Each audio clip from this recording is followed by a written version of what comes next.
You always bounce back, Rachel. Sienna doesn't. That was the line, the sentence that split my world open, like a crack running through old plaster. I was standing just beyond the kitchen doorway that July morning, barefoot on the cold tile, holding a glass of orange juice that had stopped halfway to my lips. My mother, Margaret, was stirring eggs on the stovetop, while my father, Edward, leaned against the counter, his tie still perfectly knotted even though it was Saturday. They were discussing college decisions, or rather, deciding which daughter was an investment and which one was expected to survive on resourcefulness. I wasn't supposed to hear that sentence, but once you hear it, you don't unhear it. It settles deep into the spine. It alters how you stand. I was 18, just graduated high school as valedictorian, a 4.3 GPA, regional science awards, and a letter of conditional acceptance to North Shore Institute of Technology. I had done everything right, everything. But the scholarship only covered 70% of tuition. I needed help with the rest. Meanwhile, Sienna had gotten into the same university with average grades, a glowing essay about branding yourself authentically, and zero financial aid.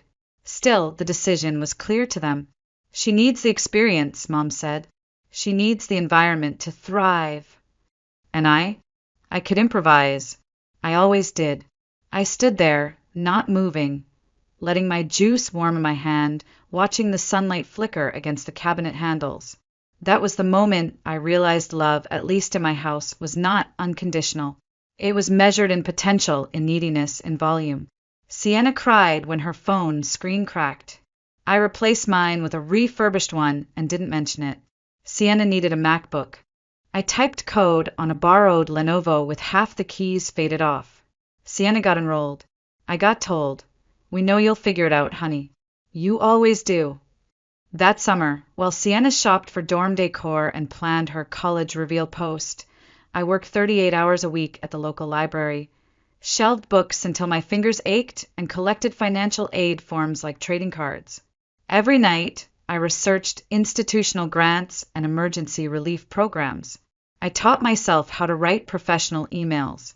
I sold my prom dress. I bartered extra math tutoring sessions for textbook discounts. No one asked me how it felt. No one asked if I was scared.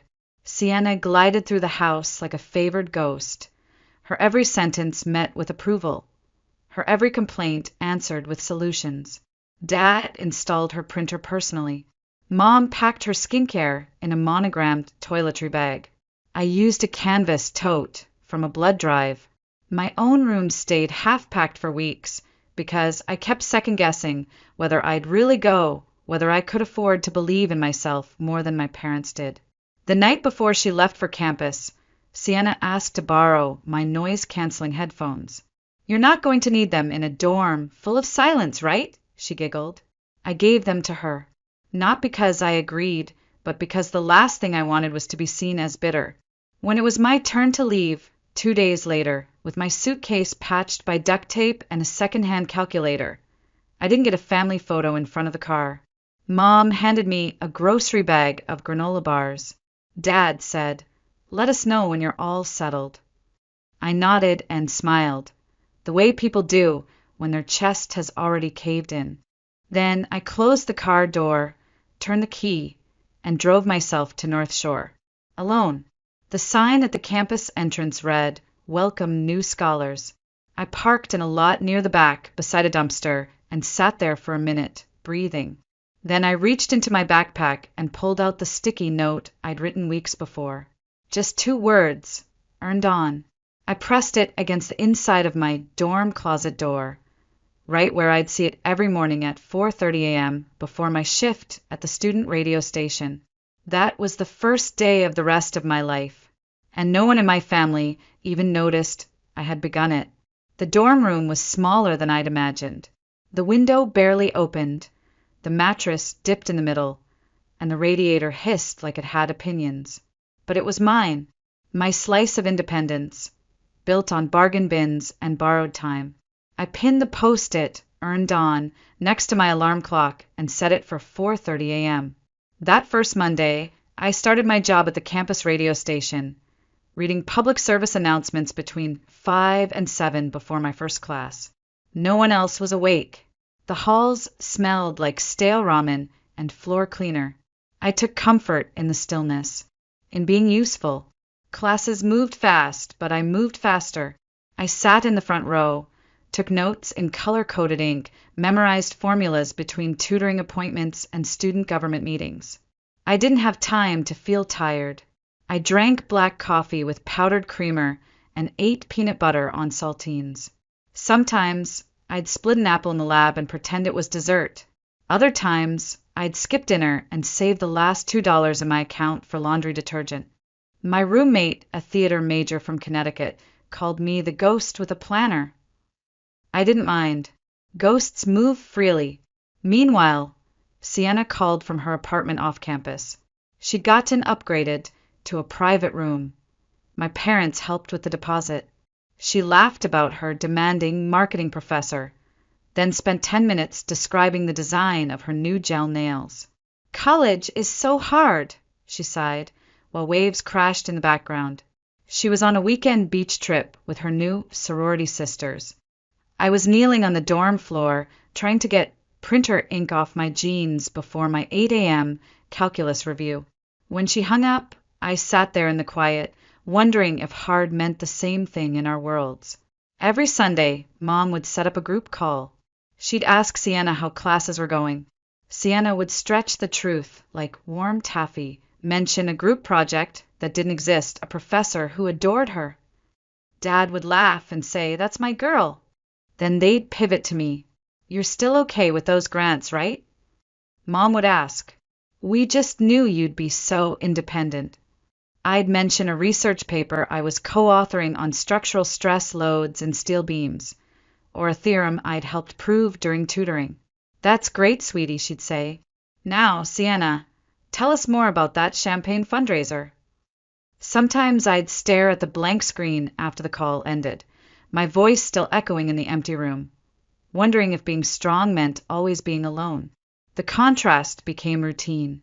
Sienna posted selfies from rooftop bars in designer sneakers. I scrubbed cafeteria trays for work-study credits. She got eyelash extensions. I refilled my shampoo with hotel samples. One afternoon, I found her tagged in a photo at a concert 2 states away. The caption read, "Manifesting abundance."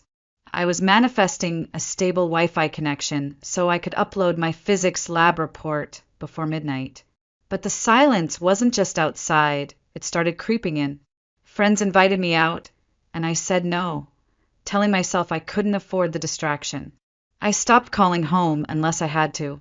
The few messages I got from Mom became shorter, more administrative. "Remember to renew FAFSA.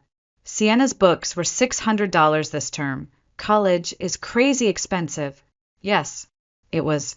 One night, after finishing a 3-hour tutoring shift, I returned to find a care package from the engineering department, a granola bar, a stress ball shaped like a gear, a handwritten card from Professor Linwood. "Your consistency is the quiet kind of brilliance the world forgets to reward, but never forgets." I stared at that note longer than I should have, then taped it beside the post. By the end of my first semester, I'd pulled a 4.0 GPA while working nearly full-time. No one called to say they were proud, but I'd stopped needing applause. I just wanted to survive, and maybe one day be seen. By my 4th semester, I had stopped asking for anything. I paid my fees on time, signed every loan document without flinching, and learned how to make a $12 grocery run last week. I carried my student ID on a lanyard tucked inside my coat, not for discounts, just in case anyone needed proof I existed. Some nights I didn't sleep, not out of stress, but because time itself felt too expensive to waste. It was around February of sophomore year when I started noticing the cracks in Sienna's performance. She called me one night in tears, said she was failing macroeconomics. I offered to help her study. She declined. "I'll be fine," she insisted. "Dad already called the department chair. He's going to talk to someone." 3 weeks later, I saw her tagged in photos at a St. Patrick's Day party 2 towns over. red plastic cups, a green crop top, and a caption that read, "This GPA deserves tequila." I didn't say anything. Then came the summer of junior year. I had accepted a grant-funded research position under Professor Linwood, working on structural load redistribution models in aging bridges. I spent 12-hour days in the engineering lab, my palms etched with graphite, my brain fogged by code. I slept in 2-hour intervals and ate whatever was free. That summer, I placed first in the Midwest Engineering Colloquium. Professor Linwood handed me a certificate and said, "You're not loud, Rachel, but your work echoes." The same week, a mutual acquaintance sent me a photo of Sienna standing on the balcony of a beach house in Emerald Isle. Sunglasses, tan lines, and a drink so neon it looked radioactive. She was supposed to be taking 12 credits that summer. When I asked her about it, she laughed. I registered and dropped them after the refund came. They can't track everything. I sat in the dark, holding my phone like it might crack in half. That refund, the one she used for a beach rental, was money my parents had wired for her tuition. Money they didn't have for me. I stared at the texts for an hour, typed a message, deleted it, called Mom, hung up. The truth was, I wasn't surprised. Mom and Dad believed in Sienna like people believe in weather forecasts. Even when it rained, they blamed the umbrella. If I told them she was lying, they'd just say I was jealous or worse, vindictive. And I wasn't. I didn't want her to fail. I just wanted someone to notice that I was succeeding. That summer, I won a departmental award. The email went unopened in my family inbox. I printed it and pinned it next to Professor Linwood's note. By then, my closet door was a collage of quiet victories, none of which had ever been acknowledged at home. On the last Sunday before fall semester started, Mom sent a family group message. Transferred another $4,000 for Sienna's capstone term. Can't believe how expensive Green Ridge is. Rachel, are you still good on your end? My end had become an assumption. My end was ramen, shift work, missed meals, and numbers so tight they squeaked. I stared at that message, wondering if she even remembered the name of my major. Instead of replying, I opened a new spreadsheet. Income, hours, lab commitments, deadlines. I added a note at the bottom. Hold steady. Because even if no one clapped, even if no one cared, I knew I was building something more durable than applause. And eventually they'd hear it. They'd have to. The email came on a humid Wednesday in late August. I was sitting in the campus library, finalizing my fall lab rotation schedule, when subject line popped up on my screen. Congratulations! You've been selected for the Chancellor's Distinction Award. I blinked twice. Read it again. It wasn't a nomination. It was real.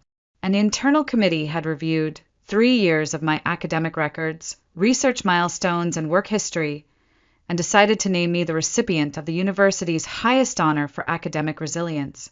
It would be announced, without prior notice, at the commencement ceremony in May. I stared at the screen for nearly 10 minutes, unsure whether to laugh or cry. I didn't do either. Instead, I closed the laptop gently, stood up, and walked out into the late summer air. The quad smelled like cut grass and old brick. Students dragged suitcases up sidewalks, calling to each other across parking lots. The campus was coming back to life, and so was something inside me. I never told my parents, not because I wanted to surprise them, but because I knew they wouldn't hear me. A few days later, I received a text from a former lab partner who also happened to follow Sienna on Instagram. You seeing this? Attached was a photo. Sienna again on that same balcony, this time with fairy lights strung behind her and a cake that read grad season baby. The caption, senior year, let's get it. I felt my stomach turn. I knew Sienna had been placed on academic probation last semester. I knew she hadn't registered for the summer credits. She needed to stay enrolled. I knew, though no one else did, that she wasn't a senior. She was a dropout in disguise, and she was using our parents' money to fund the lie. I called her that night. Are you actually going back this fall? There was a pause, then a laugh. Technically, no. but I'm taking a break. It's mental health, you know? I just need time. They wouldn't understand, but I'm keeping the robe just in case. I didn't ask who they were, because I already knew. That week, Mom forwarded me a receipt, $5, $800 for what she claimed was Sienna's capstone registration. She's almost there, she wrote. Just one big push. I sat at my desk in silence, lit only by my desk lamp, and tried to breathe through the ache in my chest. The same ache I'd had since I was 10 years old and watched my science fair ribbon disappear into a drawer, while Sienna's crayon drawing got a spot above the fireplace. I didn't reply. I didn't call. I just went back to work. I told myself this would be the last time. The last time I let the lie walk past me unchallenged. The last time I swallowed the truth, because I was afraid of being the one to break the illusion. Because illusions don't just protect the person pretending. They comfort the people who want to believe. And my parents wanted to believe in Sienna. They needed to. So I gave them silence one more time. But the next time, it would be the stage. Fall semester began with rain. Not the hard, punishing kind, but the slow drizzle that seeps into your shoes and spine, the kind that smells like cement and unfinished business. I had signed up for a full course load and a senior research placement with Blue Frame Structural Systems, one of the most competitive internships in the region. My day started at 5 a.m. with data modeling and ended at midnight in a lab echoing with fluorescent hums. I was designing sensor arrays for aging bridge structures, running failure probability tests while my classmates planned spring break. Sienna posted photos from a rooftop lounge in Charlotte with captions like #almost and #futuregrad. Mom forwarded her the family's Airbnb confirmation for May's graduation ceremony. We'll all be there to celebrate both of you, she wrote. I reread the message twice. Both of us. That winter, I was invited to present my findings at the Midwestern Structural Engineering Summit. I stood in a room of older men with gray ties and silver eyebrows and explained how real-time monitoring could prevent disaster before it started. I finished with dry lips and shaking knees, expecting polite applause. But they stood, every one of them. Professor Linwood whispered as I stepped down, "Rachel, you just changed someone's blueprint." And yet, at home, all I heard was, "Sienna's still trying to choose her capstone topic. Such a creative mind. She just needs a little time." By January, it was obvious to me that she hadn't taken a single class all year. I overheard her on the phone once, while visiting for a long weekend. "No, it's not real enrollment," she said. "I faked the course codes from the old catalog. Mom doesn't check." Then she laughed. A little too loud, a little too easily. I didn't confront her. I simply added another note to the bottom of my closet door. Let her pretend. I'll prepare. That spring, Sienna ordered a graduation robe from the theater department. The campus bookstore required proof of academic standing. She couldn't provide it, so she fabricated her future, stitch by stitch. Meanwhile, I submitted my final thesis on adaptive structural support systems. Professor Linwood handed me a sealed envelope and said, "Don't open this until May." His eyes sparkled. "You'll understand why." The weeks that followed blurred. Interviews, recommendation letters, thank you notes. My inbox filled with job offers and fellowship opportunities.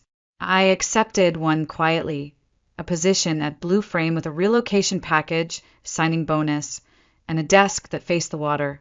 I didn't tell my parents. I didn't tell anyone, because some victories aren't made for announcements. They're made for arrival. All around me, the campus bloomed into celebration. Graduation gowns appeared in dorm windows. Rehearsals were scheduled, seats assigned. Sienna hosted a pre-grad vision board party, with balloons that read she believed she could in gold script. Mom sent her a new pair of heels with the message, "Can't wait to see you walk." The stage was set, but the script was about to change. It was nearly midnight when I found her. The air behind the art building smelled like turpentine and lilacs. Final projects had been set outside to dry. Sienna sat on the hood of a borrowed car, bare feet on the bumper, her robe bundled beside her like a costume that no longer fit. Her eyes were swollen, her makeup streaked. A yellow streetlight caught the edge of a stamped envelope clenched in her hand. "I thought maybe they'd let me walk anyway," she said before I even spoke. I didn't move. I just waited. She held the envelope up. The words "academic dismissal final" were visible through the paper. "It came in January," she whispered. I didn't tell anyone. I kept pretending. I figured if I could make it look real long enough, maybe it would become real. Her phone buzzed. 3 messages from someone named Amber. Probably about the after party. She ignored them. They don't know Ratch. Mom and Dad think I'm graduating with honors. I even faked a letter from the dean. I finally stepped closer. "You're going to stand there tomorrow in a robe you don't deserve." I wasn't going to, she said. But now, I don't know. I rented the Airbnb. Everyone's coming. There's a cake. I stared at her. There's always a cake. Sienna looked up then, and for a second, just one, she didn't look like the girl who'd stolen my spotlight for 2 decades. She looked like someone drowning.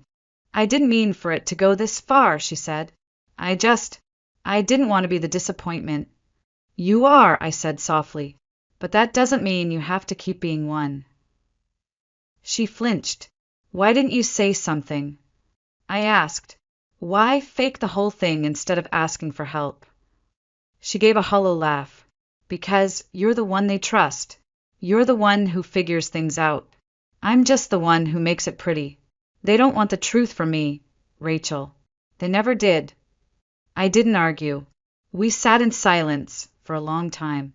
The only sound was the rustle of spring leaves and the far-off hum of traffic. Finally, I turned to leave. "Are you going to tell them?" she asked. I paused. "No, not tonight." "Then when?" "When it matters." She nodded slowly. Her fingers curled tighter around the envelope until it creased. "I don't know what to do." I looked back once. "Then don't walk the stage," I said. "Don't steal the one thing I built without $1 of their help. Don't lie tomorrow, not when the truth is coming either way." Sienna didn't respond. She looked down at her lap, breathing shallow and fast. I walked away under the streetlight, my shadow long and sharp against the brick wall. By the time I reached my dorm, I already knew what would happen the next morning. The robe, the crowd, the shock, the silence that follows revelation like thunder trailing lightning. She still might show up, but this time I'd be the one with the microphone. The quad was a sea of folding chairs and half-wilted roses. Faculty in velvet regalia filed down the center aisle like a slow-moving current, their robes sweeping across damp grass, still heavy with morning dew.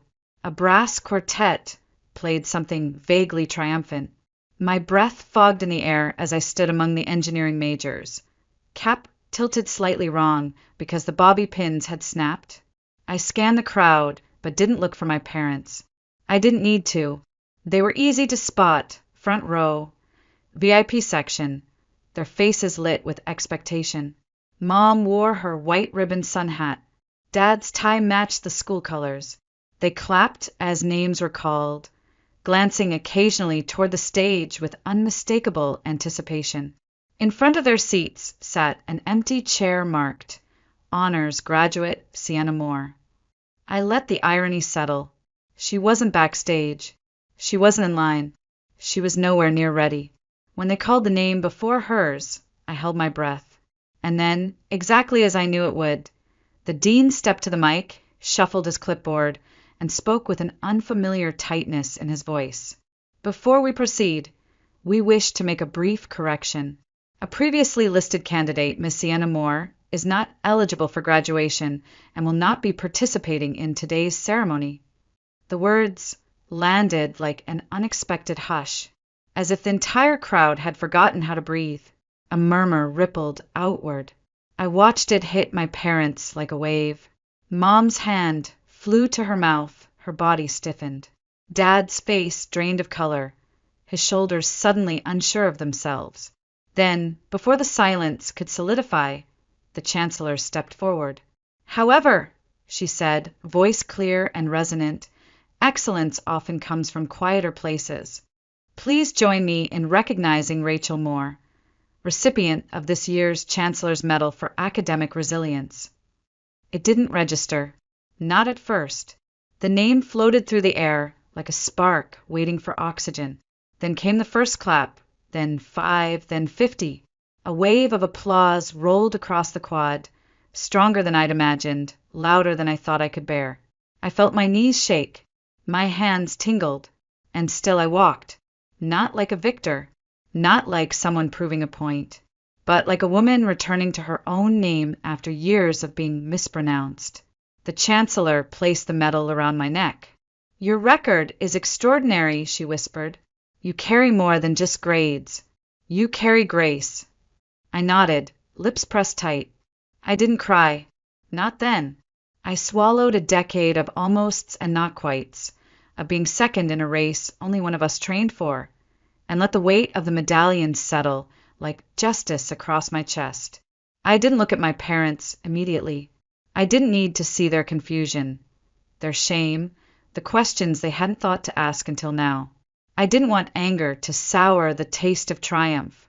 But when the anthem played, when caps flew like startled birds into the overcast sky, I finally turned. Mom's mascara had run down both cheeks like twin rivers of disbelief. Dad's gaze was locked on me, not with pride, but with something closer to recognition. Then, from behind the stage, Sienna appeared. Late, out of place, robe clutched in one arm like a prop from a forgotten play. She didn't speak, didn't wave, just stood near the edge of the platform, half lit by a stage light, watching the moment she tried to steal unfold without her. We met by the stone fountain where graduates traditionally sign their names in chalk. My parents reached me first. Mom opened her mouth, closed it, tried again. "Why didn't you tell us?" she whispered. And I finally said what I had rehearsed since I was 12. Because every time I tried, you were already clapping for her. The silence that followed wasn't painful. It was honest. Dad slowly took the envelope from Sienna's hand. "Read it." And for the first time in my life, I watched him see her not as a favorite, but as a stranger. "The money," he asked quietly, "where did it go?" "Clubs. Rent. Clothes," Sienna said, eyes glassy. I thought I could fix it before it mattered. Mom made a soft, crumbling sound, part apology, part disbelief. I reached up, removed the Chancellor's medal from my neck, and held it level with their eyes. "This isn't just mine," I said. "It belongs to every night I skipped dinner. Every shift I worked while she bought shoes. Every line of code you never asked me about." Sienna's voice cracked then, raw and brittle. "So what? Rachel gets to be perfect, and I'm the villain." I turned to her, calm, unshaken. "I'm not perfect," I said. "I'm tired. But tired isn't the same as broken." And that sentence, simple, unraised, unadorned, was the one that silenced her, more than any accusation ever could. 2 weeks later, I boarded a flight to Seattle. No parents waving goodbye. No confetti. Just me, a duffel bag of essentials, and a folder of offer letters folded into thirds. The plane lifted into a sky so clear it looked manufactured, and I didn't cry. Not because I wasn't feeling anything, but because I was finally feeling only what belonged to me. I moved into a small apartment near Elliott Bay, 9th floor, facing the water. The walls were blank, the shelves bare. I unpacked slowly. On my desk, I pinned the Chancellor's medal beside a note from Professor Linwood, and above them both I pressed my old post-it to the wall. Earn dawn. Except now dawn had already come. The days passed quietly. I began work at Blue Frame Structural Systems, joining a team building real-time failure detection for suspension bridges. The job was challenging. The hours were long. But the exhaustion tasted different, clean, honest, earned. At night, I walked to the docks, watched the ferries light up the water like fireflies tracing new boundaries. Some evenings I wrote, not code, but words, poems scribbled on the backs of blueprints, fragments of a life finally lived in full color, a life that wasn't waiting for anyone to clap. Then, in July, I received an email from my mother.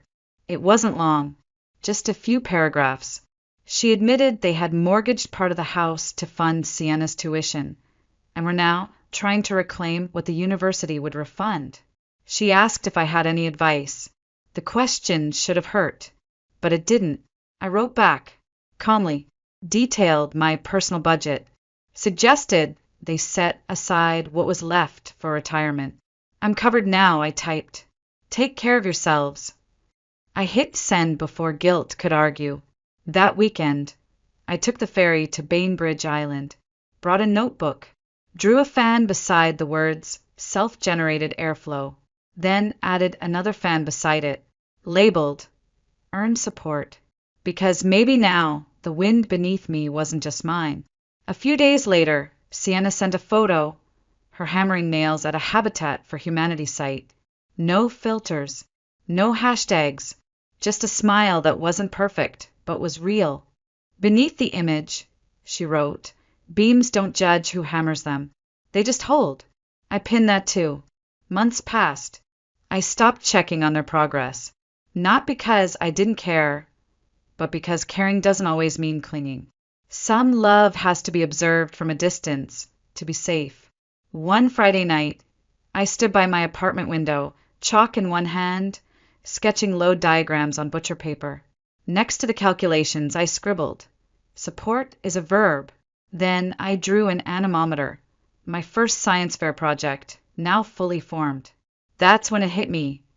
Justice wasn't the applause at graduation. It wasn't even the look on my parents' faces when the truth fell from the microphone like a verdict. Justice was the blueprint I'd built with no audience, no spotlight, beam by beam, quiet, relentless, enduring. And one day, when someone else walks across a cracked floor and wonders if it will hold, I'll be the reason it doesn't collapse. Not because I made noise, but because I stayed,